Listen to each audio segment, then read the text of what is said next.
Nicaragua's history reads like a novel filled with unending revolutions. Peace, when it arrives, often feels like a brief interlude. It's a precious, fleeting dream for its people.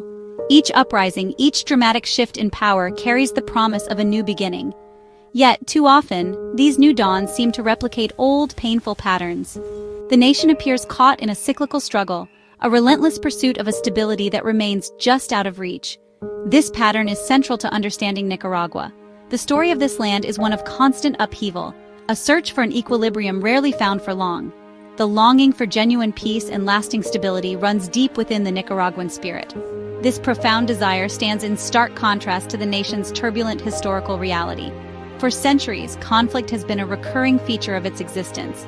Even the land itself, a place of stunning beauty marked by active volcanoes and seismic tremors, seems to mirror this inherent volatility and unrest.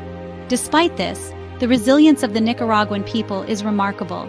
They have endured immense hardship, yet their hope for a better future persists through generations of turmoil and disappointment.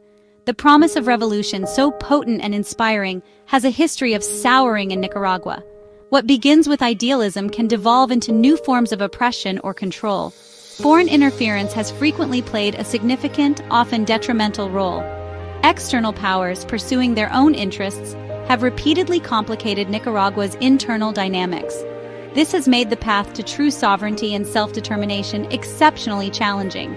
The search for these ideals is a constant underlying theme in the nation's narrative. The heavy weight of this complex past profoundly shapes its present predicaments. This essay aims to explore Nicaragua's turbulent journey through its many upheavals. It will delve into the intricate ways hope and despair have become intertwined in the national consciousness. We will examine the internal and external forces that have molded this Central American nation. The objective is to understand the complex reasons why achieving a durable peace has proven so elusive. By tracing these historical threads, we seek to shed light on the enduring struggles that define Nicaragua, even as it navigates the complexities of the 21st century and looks towards an uncertain future. The arrival of Spanish conquistadors in the early 16th century marked a cataclysmic turning point for the indigenous populations of Nicaragua.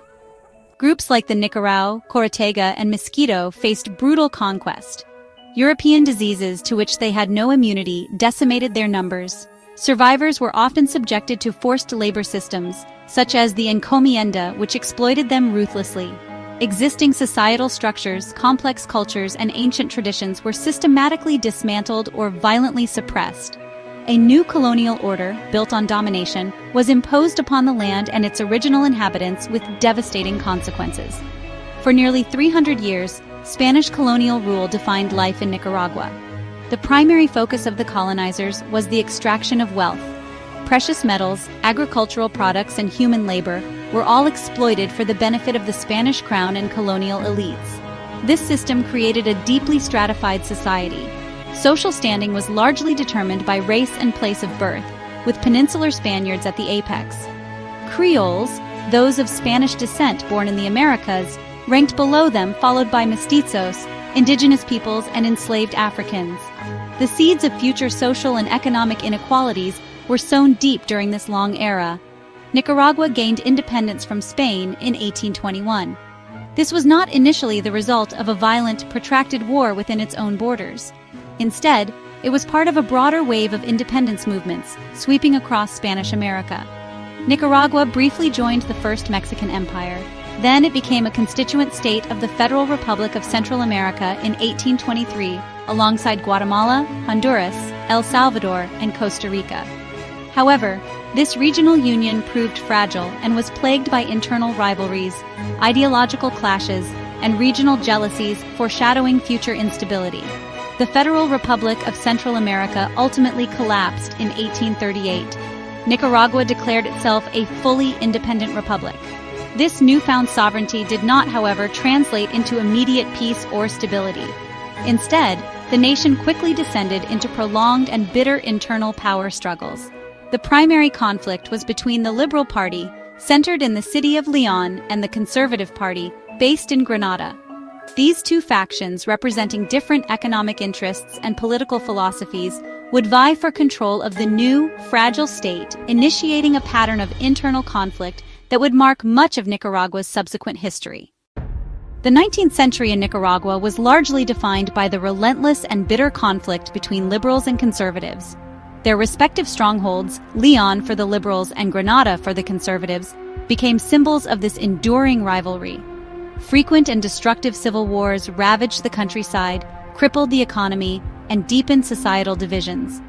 This chronic internal instability made the young nation particularly vulnerable to external influences and interventions.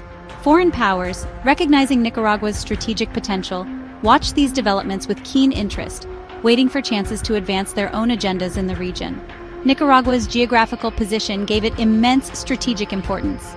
The dream of constructing an interoceanic canal across its territory, linking the Atlantic and Pacific Oceans, captivated international attention. This potential waterway was seen as a key to global trade and naval power. Consequently, it attracted foreign adventurers, ambitious entrepreneurs, and powerful governments. Great Britain had long maintained a presence on the Mosquito Coast in eastern Nicaragua. The United States, meanwhile, was beginning to assert its growing influence in Central America, guided by the Monroe Doctrine and its own expansionist ambitions. This volatile environment set the stage for one of the most bizarre episodes in Central American history, the rise of William Walker. Walker was an American filibuster, a private military adventurer. He arrived in Nicaragua in 1855, initially invited by the liberal faction to aid them in their civil war against the conservatives. However, Walker had grander ambitions. Through a series of audacious military victories and political maneuvers, he seized control of the country. In 1856, he had himself declared President of Nicaragua, an act that shocked the region and beyond. Walker's brief and brutal rule was marked by controversial decisions. He reinstated slavery, which had been abolished decades earlier. He declared English an official language and sought to attract American colonists. His ultimate goal appeared to be the annexation of Nicaragua, and possibly all of Central America, by the United States, particularly as a new slave state. His actions, however, provoked a unified response. A coalition of Central American armies, supported by British and American business interests, eventually defeated Walker in 1857. His ouster was a rare moment of regional cooperation, but United States interest in Nicaragua, particularly its canal potential, persisted. As Nicaragua transitioned into the early 20th century, political instability remained a persistent feature. The United States' concerns over European influence in the region and its own strategic desire to control any future interoceanic canal really intensified. Nicaraguan President José Santos Zelaya, a nationalist liberal who ruled from 1893 to 1909, often challenged U.S. dominance. He sought to modernize the country and explored canal negotiations with other foreign powers, including Germany and Japan. These actions directly antagonized Washington, which viewed Zelaya as a threat to its regional hegemony and economic interests. U.S. military interventions became increasingly common and direct.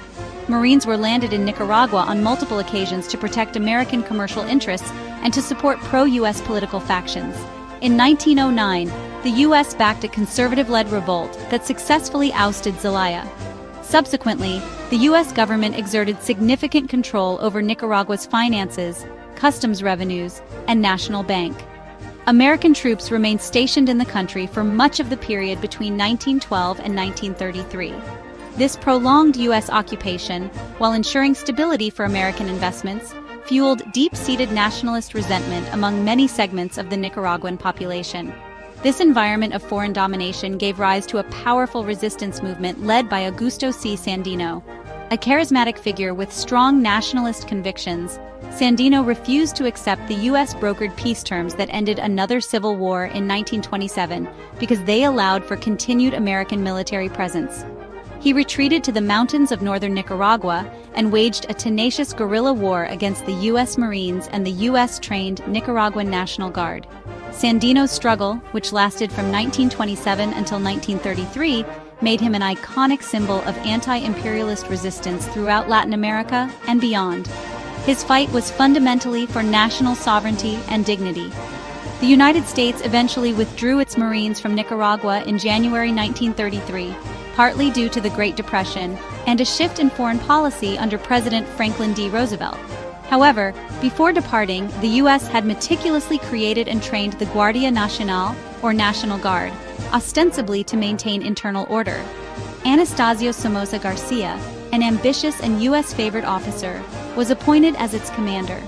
In February 1934, just a year after the Marines left and under a supposed peace agreement, Somoza ordered the treacherous assassination of Augusto Sandino. This act eliminated a potent political rival and effectively paved the way for the Somoza family to establish a long-lasting and oppressive dictatorship. The Somoza family dynasty controlled Nicaragua with an iron fist for more than 4 decades, from the 1930s until 1979. Anastasio Somoza Garcia ruled until his assassination in 1956. His elder son, Luis Somoza Debayle, succeeded him, followed by his younger son, Anastasio Tachito Somoza Debayle. Their regime was characterized by widespread corruption, systematic human rights abuses, and the brutal suppression of political dissent. Crucially, the Somozas enjoyed staunch and unwavering support from the United States government, which viewed them as reliable anti-communist allies in a volatile region. During their reign, the family amassed an enormous personal fortune, controlling vast swaths of the Nicaraguan economy. Opposition to the Somoza dictatorship grew steadily over the decades, fueled by social injustice and political repression. The Frente Sandinista de Liberación Nacional, or Sandinista National Liberation Front, was founded in 1961. Taking its name and inspiration from Augusto C. Sandino, the FSLN embraced revolutionary socialist ideals and aimed to overthrow the Somoza regime through armed struggle. They engaged in a protracted guerrilla war, gradually gaining popular support. Public discontent reached a critical point following the devastating Managua earthquake of 1972, when the Somoza government was widely accused of mismanaging international aid and profiting from the disaster. The Sandinista revolution culminated in triumph on July 19, 1979, when Anastasio Somoza Debayle fled Nicaragua and FSLN forces entered Managua. The new Sandinista government, led by a 9-member national directorate that included Daniel Ortega, embarked on a series of ambitious social and economic reforms. They launched a nationwide literacy crusade, which dramatically reduced illiteracy rates. They expanded access to healthcare, particularly in rural areas. Significant land redistribution programs aimed to benefit landless peasants. These initiatives sought to create a more equitable and just society, addressing the deep-seated inequalities inherited from the Somoza era. The revolutionary government in Nicaragua soon faced intense hostility from the United States. The Reagan administration, which came to power in 1981, viewed the Sandinistas as a Marxist-Leninist threat and a Soviet-Cuban proxy in Central America. Washington implemented a multifaceted strategy to undermine and overthrow the FSLN. This included economic sanctions, diplomatic isolation, and most significantly, the funding and arming of counter-revolutionary guerrilla groups known as the Contras. Many Contra fighters were former members of Somoza's National Guard. The ensuing Contra War raged throughout the 1980s, causing immense human suffering, widespread destruction, and severe economic damage to the already impoverished nation. The relentless Contra War, coupled with severe U.S. economic sanctions, took a devastating toll on Nicaragua's society and economy. By the late 1980s, war weariness was pervasive. Peace negotiations, encouraged by other Central American presidents, gained significant momentum. The Esquipulas Peace Agreement, signed in 1987 by the leaders of 5 Central American nations, was a critical turning point. This agreement called for national reconciliation, ceasefires, the end of external support for insurgent groups, and the promotion of democratic elections across the region. International pressure, including from European nations and Latin American democracies, mounted for a peaceful resolution to Nicaragua's conflict. In February 1990, Nicaragua held presidential elections that were closely monitored by international observers, including the United Nations and the Organization of American States. In a stunning upset, Violeta Barrios de Chamorro, leading a diverse 14-party coalition known as the Union Nacional Opositora, or UNO, and receiving substantial U.S. backing, defeated the incumbent FSLN president Daniel Ortega. This election marked a peaceful transfer of power, a remarkable development given the preceding decade of bitter civil war. To the surprise of many observers, the Sandinistas accepted the electoral results, demonstrating a commitment to the democratic process at that juncture. Nicaragua then entered a period of democratic consolidation and neoliberal economic adjustment during the 1990s and early 2000s. 3 successive non-Sandinista presidents governed: Violeta Chamorro from 1990 to 1997, Arnoldo Alaman from 1997 to 2002, and Enrique Bolanos from 2002 to 2007. During these years, the country struggled with immense challenges. These included post-war economic recovery, national reconciliation between former warring factions, and the demobilization of armed groups. The deep legacy of war, political polarization, and widespread poverty remained formidable obstacles. The FSLN, though out of executive power, continued to be a significant and often disruptive opposition force in Nicaraguan politics. Daniel Ortega, the historical leader of the FSLN, persistently sought a return to power. After 3 unsuccessful presidential bids, he was re-elected president in November 2006, benefiting from a divided opposition and changes to electoral laws that lowered the percentage of votes needed to win. His return initially saw the implementation of social programs aimed at poverty reduction, often funded by Venezuelan aid. However, over subsequent terms, concerns steadily grew both domestically and internationally regarding the concentration of power in his hands and those of his wife, Vice President Rosario Murillo. Accusations of democratic backsliding, erosion of institutional checks and balances, and increasing authoritarian tendencies began to mount significantly.